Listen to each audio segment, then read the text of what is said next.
कुछ की समझ में बात ये आई नहीं, इक़्तिदार की कुर्सी हासिल कर लो कामयाब हो जाओगे। वो इक़्तिदार की कुर्सी हासिल करने के फराक में पड़ गए। कुछ का दिमाग कहा कि चांद पे पहुंच जाओ कामयाब हो जाओगे। वो चांद पे जाने की बात करने लगे, मगर ये जान लीजिए कि मैं नहीं उसके ऊपर कोई बहस करना चाहता कि वो चांद पे गए कि नहीं गए। हम क्यों कहने जाएं, क्योंकि वो अगर आकर के जो चांद पे गए थे, अगर वो आकर के कहें कि 29 का चांद हो गया है, कल ईद की नमाज पढ़ी जाए, तो क्या मुफ्ती साहब फतवा देंगे कि हाँ कल नमाज पढ़ी जाएगी?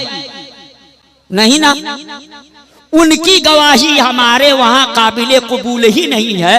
तो जिनके कहने पे हम चांद के निकलने की बात नहीं मानते, चांद के तोलू होने की बात नहीं मानते, उनके कहने से हम चांद पे पहुंचने की बात पर बहस क्यों करने जाएं? इसलिए मुसलमानों जरा अंदाजा लगाओ, सोचो, गौर करो। और अगर थोड़ी देर के लिए मैं मान भी लूं कि वो चांद पे पहुंच गए, तो मैं कहूंगा जब वो चांद पे जा रहे होंगे ना, तो चांद भी उनकी बेवकूफी पे हंस रहा होगा।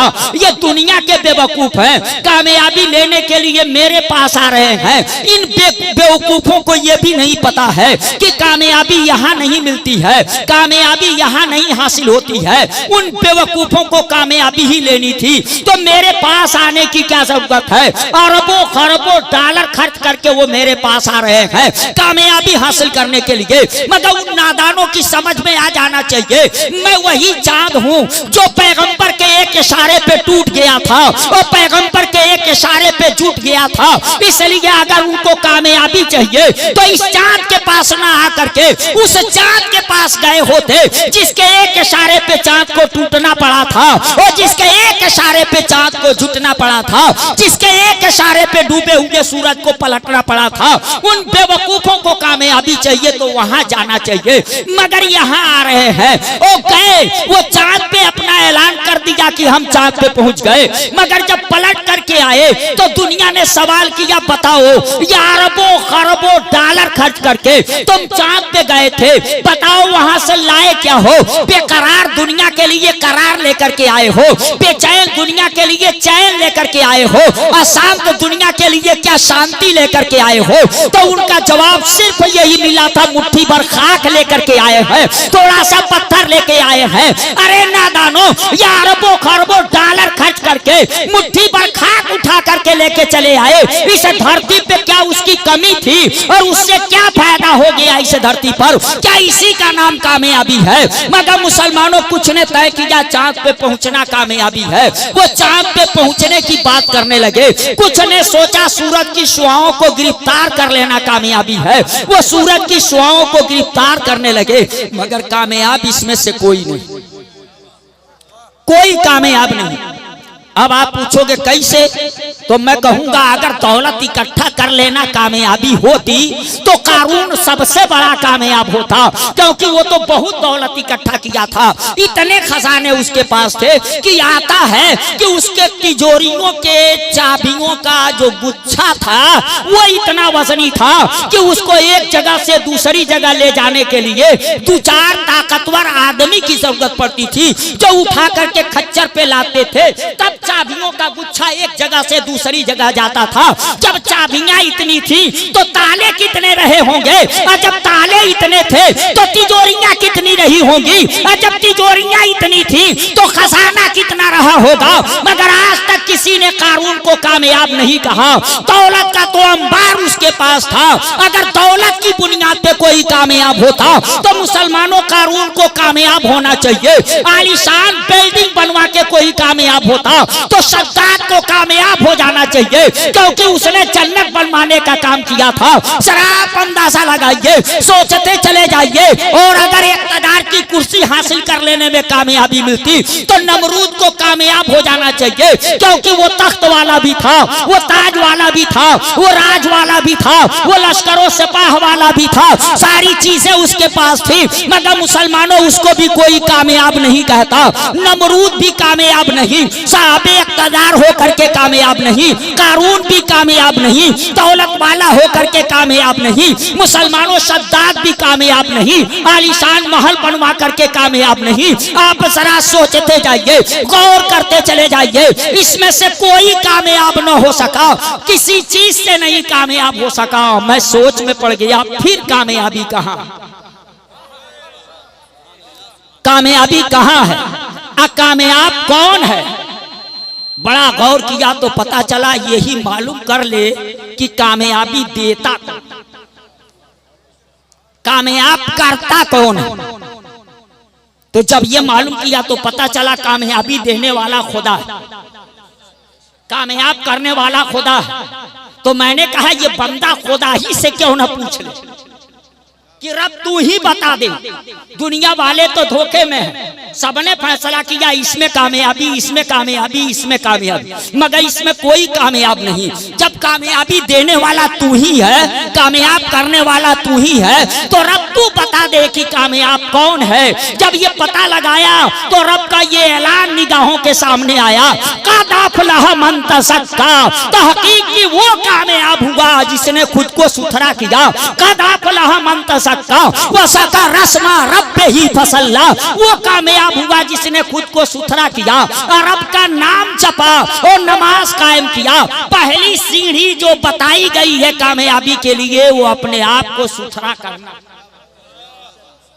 कामयाबी के लिए जो पहली सीढ़ी रब ने बताया, वो पहली सीढ़ी अपने आप को सुथरा करना।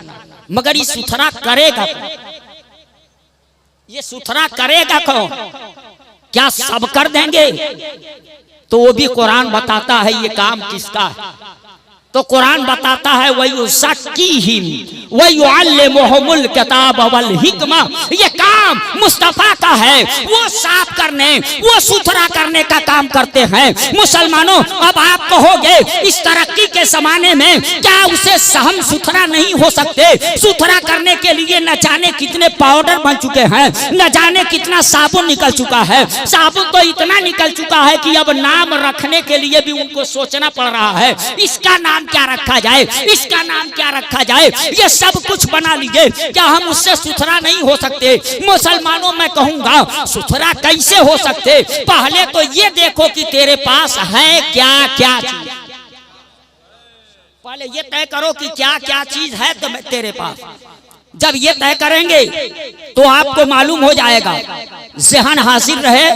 मैं कहा मैं थोड़ा सा वक्त लेकर के आया हूं, तो आपके पास जिस्म है, इसको सुथरा करना है, दिल है, इसको सुथरा करना है, दिमाग है, इसको सुथरा करना है, रूह है, इसको सुथरा करना है। कितनी चीजें हो गई?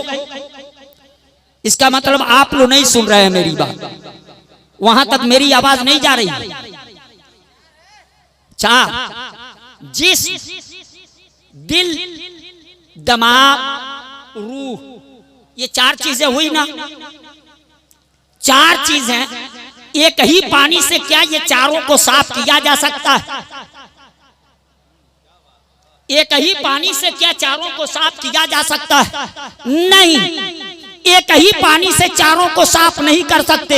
जिस्म साफ करने के लिए और पानी चाहिए, दिल को साफ करने के लिए और पानी चाहिए, दिमाग को साफ करने के लिए और पानी चाहिए, और रूह को साफ करने के लिए और पानी चाहिए। फिर इन चारों को कैसे पाक करोगे? तो वयुज़क्कीहिम वयुअल्लिमुहुमुल किताबा से पता चला ये पाक और सुथरा करने का काम मुस्तफा का है। तो मुस्तफा इन चारों को कैसे साफ करेंगे? तो मुस्तफा ने चार चश्मा हमको दिया है, चार चश्मा दिया है चारों को साफ करने के लिए। उसमें से एक चश्मे का नाम शरीयत है, दूसरे चश्मे का नाम तरीक़त है, तीसरे चश्मे का नाम मारिफत है, चौथे चश्मे का नाम हकीकत है। अगर जिस्म को पाक करना है तो शरीयत के घाट पे जाना, शरीयत के चश्मे से जिस्म को पाक कर लेना, और अगर दिल को पाक करना है तो तरीक़त के घाट पे चले जाना और तरीक़त के चश्मे पे चले जाना, और अगर दिमाग को साफ करना है तो ऐसी सूरत में मारिफत के चश्मे पे जाना,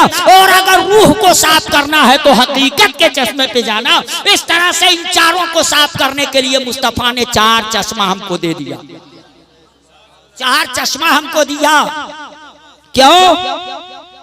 ये रसूल पाक के अलावा इन साइंस मेडिकल वालों के पास कोई इलाज नहीं कि दिल को साफ कर, क्योंकि जो दिल की बीमारी ना समझ पाए वो दिल को साफ कैसे करेगा? जो दिल की गंदगी ना समझ सके तो वो दिल को साफ कैसे करेगा?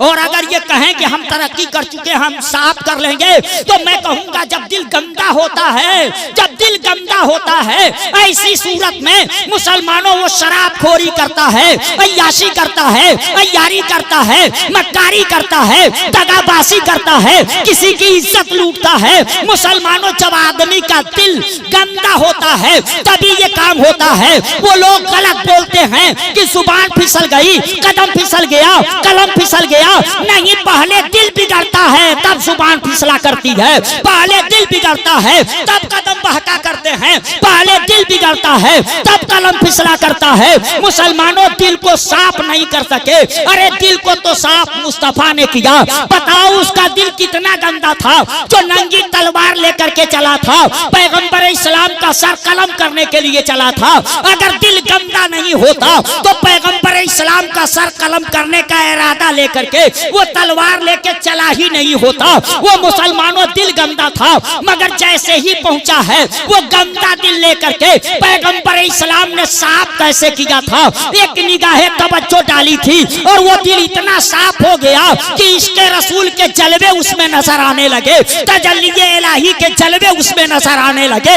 इसके रसालत में वो मस्त हो गया। वो गया था इस्लाम मिटाने के लिए, इस्लाम का गुलाम बन करके, इस्लाम का मुबल्लिग बन करके। ये गंदे दिल को साफ किया है मदीने वाले ने। मुसलमानों जरा सोच लेना, गौर कर लेना। तो इन चारों को साफ करने के लिए मदीने के ताजदार ने 4 चश्मे दिए। मगर आपका दिमाग अगर हाजिर हो तो आप कह सकते हैं एक 5वां भी इसके अंदर। उस 5वें को कैसे साफ करेंगे? तो 5वां है क्या? जिस दिल, दिमाग, रूह, इन चारों को साफ करने के लिए 4 चश्मे तो हैं, मगर एक 5वां है। उसको कैसे साफ करेंगे? तो अब आप पूछिए कि वो 5वां है क्या? उस 5वें को कहते हैं नफ्से अम्मारा। वो भी इसके अंदर है, वो नफ्से अम्मारा। और वो नजिस नहीं है, वो नजासत है। वो नजिस नहीं है, वो नजासत है। नजिस को पाक किया जाता है, नजासत को कैसे पाक करें? शायद आप लोग नजिस और नजासत का फर्क नहीं समझ पा रहे। अब मेरा मकसद भूल भुलैये की सैर कराना नहीं, रुमाल पाक है। मैं चला जा रहा था, कहीं से कोई ऐसी चीज जमीन से आई, किसी गाड़ी की वजह से, चाहे किसी वजह से, अब वो चीज हमारे रुमाल पे पड़ी। कारी शकील साहब बोले मौलाना साहब रुमाल आपका नापाक हो गया। क्यों? तो इन्होंने कहा देख नहीं रहे हैं ये क्या आकर के इस पे लग गया? ये नजासत है, और नजासत कपड़े पे लगी, कपड़ा हो गया नजीस। तो वो चीज उसको नजासत कहते हैं, इस पे लगी तो इसको नजिस कहते हैं। अब इसको पाक करेंगे कैसे? उस नजासत को इससे अलग कर देंगे, धुल करके इससे दूर कर देंगे, तब ये रुमाल तो पाक हो जाएगा। मगर वो नजासत जो इससे अलग हुई है, वो नजासत कैसे पाक होगी? वो तो नहीं पाक होने वाली है। तो मैं आपको बताऊं मुसलमानों, उसके पाक करने का तरीका क्या है? उसे मिसाल के तौर पर यूं समझ लो, गोबर नापाक, मगर उसको जला करके राख कर दो। जब उस गोबर को जला करके राख कर दोगे, तब उसके बाद सिर्फ ये नहीं कि वो पाक हो गया, आप पाक करने वाला हो गया।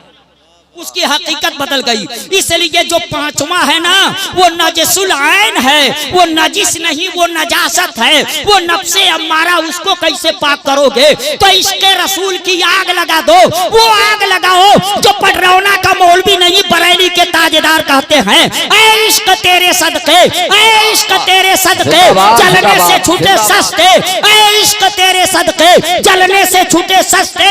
जो आग बुझा देगी वो आग लगाई है, जो आग बुझा देगी वो आग लगाई है। वो इश्क़ रसूल की आग लगाओ, और जब इश्क़ रसूल की आग लगा दोगे उस आग में जब नफ्से अम्मारा जल जाएगा तो जल जाने के बाद अब वो भी पाक हो जाएगा। ये 5 चीजों को पाक करने के लिए 5 चीजें आपको मिल गई, मगर मुसलमानों आप उसे पाक ही नहीं करना चाहेंगे। और जब पाक नहीं करना चाहेंगे आप बड़ा अफसोस होता है हमारी कौम पर। कौम पे अफसोस हमको यह होता है कि जलसा कराने वालों से पूछो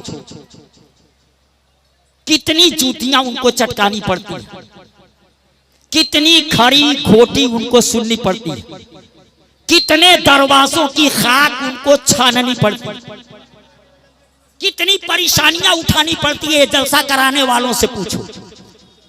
ये सब कुछ करके शानदार इंतजाम करते हैं। लाइट का, माइक का, उलमा को बुलाया, शोरा को बुलाया, लोगों के बैठने का इंतजाम किया, सब कुछ कर दिया। लोग आते भी मगर वाह रे हमारी कौम, हर जगह जलसों में देखा जाता है जितने लोग बैठे होते हैं जलसेगाह में उससे कम लोग इधर उधर टहलते नहीं। टहलने वालों की तादाद इन बैठने वालों से कहीं ज्यादा हो जाए। वह भी घर से आए हैं जलसा सुनने के लिए। इस कौम को इतना होश नहीं है इस कमर तोड़ महंगाई के जमाने में, जबकि दुनिया की निगाहों में हम खार बन करके खटक रहे हैं। दुनिया हमें नहीं देखना चाहती। ऐसे दौर में हमारी कौम की ये हालत है। हमारी कौम को इतना पता नहीं है कि हमारी जिंदगी कैसे गुजरनी चाहिए। जलसों में आए हैं तो हमको क्या करना चाहिए। वो उलमा आए हैं, वो किसको सुनाएंगे। वो लोग जो सड़कों पे टहल रहे हैं, ऐसा तो नहीं कि उनको कौन नहीं बैठने दे रहा है, वही नफ्से अम्मारा तो उनको नहीं रोक रहा है। उनके कानों तक मेरी आवाज पहुंच रही है, फिर भी वो जलसेगाह में नहीं आ पा रहे हैं, क्योंकि नफ्से अम्मारा का काम ही क्या है। वो नफ्से अम्मारा करता क्या है वो मुझसे नहीं कुरान से पूछ लो। रब फरमाता बेशक नफ्से अम्मारा इंसान को बहुत बहुत बुराई का हुक्म देता है। मैं नहीं, बरेली के ताजेदार कहते हैं रसा नफ्स दुश्मन है, तम में ना आना। रसा नफ्स दुश्मन है, तम में ना आना। कहाँ तूने देखे हैं चंद्राने वाले। ऐसा तो नहीं कि वो नफ्स जो दुश्मन है वही नफ्स इन लोगों पे हावी है जो घर से आते हैं सुनने के नाम पर, मगर उनको जलसेगाह में बैठने नहीं देता। उसी नफ्से अम्मारा की जाल में तो ये नहीं फंस जाते हैं। इसलिए उस नफ्से अम्मारा को जला देने का काम करो, उस नफ्से अम्मारा को कुचल देने का काम करो, क्योंकि नफ्से अम्मारा का काम ही है नेक कामों से रोक देना। आपको नेक काम से रोका किसने? जलसेगाह में बैठने के कौन नहीं दिया? कौन है जो आपको उलमा के सामने आने नहीं दिया और इधर उधर सड़क पे आपको टहलने पे मजबूर कर दिया? वो आपका नफ्से अम्मारा ही तो नहीं है। इसलिए मैं बड़ी अदब से अपने दीनी बुजुर्गों, भाइयों, नौजवानों, बच्चों से कहना चाहूंगा, आप इधर उधर न टहल करके जलसेगाह में आए और जलसेगाह में बैठ करके बताएं हम वो कौम हैं कि हमें न बैठने को बताना पड़ता है न बोलने को बताना पड़ता है। हम तो वो कौम हैं जिसने सबको बोलना सिखाया है, सबको बोलना सिखाया है। हम तो उसकी औलाद हैं जिसने फरिश्तों की बोलती बंद कर दी थी, जिसकी बुनियाद पे शायर कहता है बदल डाली है अब तो अंदाज़े बयां हमने, बदल डाली है अब तो अंदाज़े बयां हमने। नहीं तो बंद कर दी थी फरिश्तों की जुबां हमने, नहीं तो बंद कर दी थी फरिश्तों की जुबां हमने। इसलिए मैं कहूंगा मुसलमानों, कामयाबी कहाँ है? लोग धोखे में है। लोग जानते हैं जो आलीशान कुर्सियों पे बैठे हैं वो कामयाब, लोग जानते हैं जो महलों में है वो कामयाब, लोग जानते हैं जो साहब इक़्तिदार हैं वो कामयाब। मगर मुसलमानों ये ऐनक उतार दो, जिस ऐनक से देख के कहते हो वो कामयाब। गरीब नवाज ने जो ऐनक लगाई थी वो ऐनक लगा करके देखो, तुझे पता चल जाएगा कामयाब कौन है। गरीब नवाज ने कौन सी ऐनक लगा के देखी थी कि गरीब नवाज ने कहा था शास्त हुसैन, बादशाह हुसैन। मैं सोच में पड़ गया, गरीब नवाज आपको वही बादशाह नजर आ रहा है, वही बादशाहों का भी बादशाह नजर आ रहा है, जिसका खेमा जल गया है वो आपको बादशाह दिखाई दे रहा है, जिसके बच्चे पानी के एक एक कतरे को तरस के रह गए हैं, क्या वही आपको बादशाह नजर आ रहा है? जिसके खाने को कुछ नहीं मिला है वही आपको बादशाह नजर आ रहा है। वो यजीद जो दमिश्क के तख्त पे बैठा है वो आपको बादशाह नजर नहीं आ रहा है। वो यजीद जिसके वहां आलीशान महल है वो बादशाह नजर नहीं आ रहा है। जिसके वहां पर्दे पे पर्दा लगा हुआ है क्या वो बादशाह नजर नहीं आ रहा है? जिसके पास लश्कर है क्या वो बादशाह नजर नहीं आ रहा है? जिसके पास तख्त है क्या वो आपको बादशाह नजर नहीं आ रहा है? तो गरीब नवाज कहेंगे अरे वो औरों को बादशाह नजर आ रहा होगा, मगर हमें बादशाह तो वो नजर आ रहा है जो भूखा है, हमें तो बादशाह वो नजर आ रहा है जो प्यासा है। मुसलमानों सच कहा था गरीब नवाज ने।